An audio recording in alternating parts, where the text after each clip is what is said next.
போலி சாமியாரையும் மந்திரவாதியும் நம்பி ஏமாந்த கூட ஒரு பெண்ணை ஸ்ட்ராங் உமனாக வர முடியும். ஏமாந்துட்டேன்னு வருத்தப்படாதீங்க, அதுவே உங்கள் வலிமையாக்கிற முதல் படி. ஏன் வர முடியும்?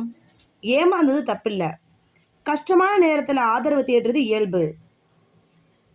போலி பொய் சாமியார் அந்த பலவீனத்தை பயன்படுத்திக்கிட்டாரு, அதில் உங்கள் தப்பு எதுவும் இல்லை. உண்மையை தெரிஞ்சுக்கிட்டீங்கல்ல, இப்போ அவர் சரியில்லைன்னு புரிஞ்சுக்கிட்டீங்க. இந்த விழிப்புணர்வே ரொம்ப பெரிய பலம். நிறைய பேருக்கு அது கூட வராது. பார்வதி கதையே அதுதான்.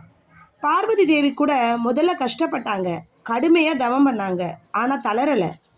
கடைசியாக சக்தியாக மாறி நின்னாங்க. நீங்களும் அப்படித்தான். இதையே உங்களுக்காக சொல்கிறேன் தெரியுமா? இன்னைக்கு ஒரு சாமியார் பல பெண்களோட வாழ்க்கையை நான் சரி பண்ணியிருக்கேங்கிற பேரில் அவள் தவறான உறவு கொண்டு இருந்தாலோ, இல்லை ஆணோடு செஞ்சுருந்தாலோ, இல்லை தன்னுடைய திருமணம் நடக்கணும், இல்லை நான் விரும்பின ஆண் அடையணுங்கிறக்காக, இல்லை ஒரு ஆண் நான் விரும்பிய பெண்ணை அடையணுங்கிற இதுக்கு கேட்கும்போது, தன் ஆசைக்கு காரணமாக கேட்கும்போது, இந்த மந்திரவாதி என்ன பண்ணுறான், தன் மந்திரத்தால் அவங்கக்கிட்ட பணம் பறிக்கிறதுக்கு பல கட்டுக்களை கட்டி என்ன செய்கிறான், இந்த வியாபாரமாக பண்ணுறான். எந்தெந்த துறைகள்லாம் பண்ணுவான் அவன் வேலை இருக்கும் அப்படின்னு பார்த்தீங்கன்னா, சினிமா துறைகளில் இருக்கும். அதுக்கடுத்து பார்த்தீங்க அப்படின்னா பல கோவில்களில் நீங்கள் தேடி பார்க்கலாம். அதாவது அமாவாசை ஆச்சுன்னா அங்காள பரமேஸ்வரி அம்மன் கோயில், ஓகேங்களா? அதுக்கடுத்து மேல்மலையனூர், ஓகேவா?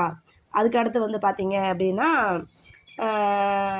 நம்ம பெரியபாளையம், ஓகே. அப்படியே தனியாலாம் சுற்ற மாட்டான், கண்டிப்பாக ஒரு பெம்பளை சாமியார் கூட இருப்பான்.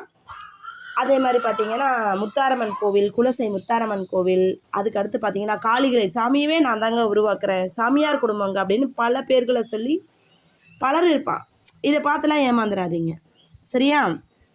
சரி, நீங்கள் பார்த்துட்டீங்க, ஏமாந்துட்டீங்க, இனிமேல் என்ன பண்ணலாம்? உங்களை மன்னிங்க, நான் முட்டாள்னு சொல்லாதீங்க. அப்போது எனக்கு அதுதான் தெரிஞ்சதுன்னு ஏற்றுக்கோங்க. உதவி கேளுங்க. குடும்பம், நண்பர்கள், போலீஸ், மகளிர் உதவி மையம், 181. நீங்கள் தனியாக ஆள் இல்லை, உங்கள் காலில் நில்லுங்க. படிப்பு, வேலை, சேமிப்பு, திறமை, இதுதான் உண்மையான மந்திரமா? இதை வேற யாராலையும் பறிக்க முடியாதா? மற்றவங்களுக்கு சொல்லுங்கள். உங்கள் அனுபவத்தை சொன்னால் இன்னும் ஒரு 10 பெண்கள் ஏமாறாமல் காப்பாற்றலாம். அதுதான் உண்மையான பக்தி. ஞாபகம் வச்சுக்கோங்க, சிவன் கூட ஆழகால விஷயத்தை குடித்தார், ஆனால் அது தொண்டையிலேயே நிறுத்தி நீலகண்டன் ஆனார். அதே மாதிரி நீங்கள் அடைஞ்ச வலியையும் ஏமாற்றத்தையும் அனுபவமாக மாற்றி அதுவே உங்கள் கழுத்தில் இருக்கிற மாலையாக மாற்றிக்கலாம், சரியா? நீங்கள் ஏற்கனவே ஸ்ட்ராங் தானே, இல்லைன்னா இப்படி கேள்வி கேட்டு வெளியே வர மாட்டீங்க, புரியுதுங்களா?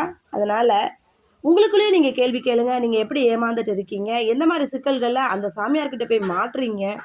தயவு செஞ்சு நம்ம எல்லாருமே, உண்மையான ஒரு பெண்கள் எல்லாருமே சுவாமிகிட்ட பக்தி செய்கிறோன்னா, நம்ம சக்தியை பறிக்கிறதுக்கு தான் ஒரு போலி சாமியார் என்ன பண்ணுறான், சக்தியை வாங்கிறதுக்காக தான் நம்மக்கிட்டே நம்மளை தேடி வரான்.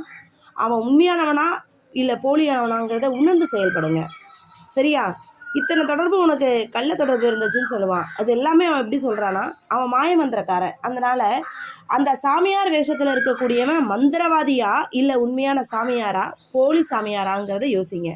ஏன்னா மந்திரவாதிக்கு தான் என்ன செய்யும், எல்லாமே தெரியும். அவன் கட்டுக்கட்டுறவனாக இருப்பான். அப்புறம் பார்த்தீங்கன்னா பொம்மை செய்கிறவனாக இருப்பான், ஓகேவா? அதுக்கடுத்து குட்டிக்கு ஏவுறவனாக இருப்பான். இந்த மாதிரி அவன் குடும்பமே செய்யக்கூடியதாக இருக்கும். அதனால ஜாக்கிரதையாக இருங்க, ஏமாறக்கூடாது. ஒரு முறை ஏமாந்துட்டா திரும்பவும் ஏமாறுறீங்க அப்படின்னா அது பெரிய பாவம். Be alert and be aware and save your self.